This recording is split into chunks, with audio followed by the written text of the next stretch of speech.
ব্রাজিলের হয়ে যেসব তারকা বিশ্বকাপে আধিপত্য করবেন। রাইট উইংয়ে একাধিক প্লেয়ার আছে, কখনো এস্তেভাও উইলিয়াম, আবার কখনো রাফিনহা, আবার কখনো অ্যান্থনি।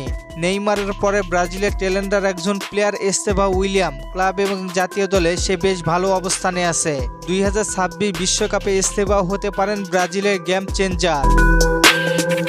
নাম্বার 9 হিসেবে ব্রাজিল অনেকদিন ধরেই ভুগছিল। রোনাল্ডো নাজারিওর পরে সেই ধরনের কাউকে পাওয়া যায়নি দলে। Gabriel Jesus, Richarlison, Joao Pedro কেউই এই পজিশনে নিজেকে সেইভাবে প্রমাণই করতে পারেনি। এই জায়গায় ভরসার নাম হতে পারেন ইগোর থিয়াগো। প্রিমিয়ার লিগে তার পারফরমেন্স বেশ আলোচনায়। 19 ম্যাচে 14টি গোল করে সবাইকে তাক লাগিয়ে দিয়েছেন। এমন পারফরমেন্স অব্যাহত থাকলে পরবর্তী ম্যাচগুলোতে ডাক পারবেন ইগোর থিয়াগো। মাঝ মাঠে কিছুটা সমস্যা থেকেই যাচ্ছে। ক্যাসমিরোর বয়স বেড়েছে, কুতিনহো অনেকদিন থেকেই দলের বাইরে আছে। তাই অনেক সময় ব্রাজিল প্রতিপক্ষের কাছে চাপে পড়ে। সাম্প্রতিক পারফরমেন্সের ভিত্তিতে এই সমস্যার সমাধান হতে পারে আন্দ্রে সান্তোস। আক্রমণ তৈরির পাশাপাশি প্রতিপক্ষের অ্যাটাক রুখে দিতে পারে।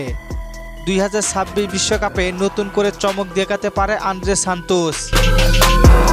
ব্রুনো গুইমারেস নিউক্যাসলের হয়ে দারুণ সময় পার করেছেন।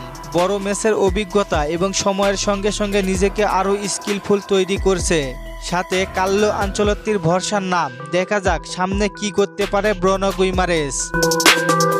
ডিফেন্সে এসে ব্রাজিলের সবচেয়ে বড় প্রশ্নটা ছিল নেতৃত্ব নিয়ে থিয়াগো সিলভা না থাকলে এই দায়িত্ব কে নিবে। এটাই ছিল ব্রাজিলের জন্য চিন্তার বিষয়। এখানে সবচেয়ে প্রস্তুত অপশন হিসেবে উঠে এসেছে আর্সেনালের সেন্টার ব্যাক গ্যাব্রিয়েল মাগালেস।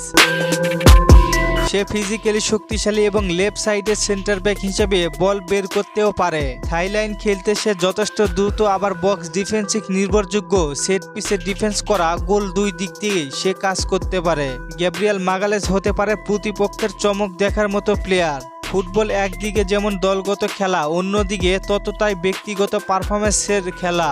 আর ব্রাজিলিয়ানরা সবসময় সেরাদের কাতারে। এখন দেখার বিষয় ব্রাজিল কতটা আলো ছড়াতে পারে। ধন্যবাদ।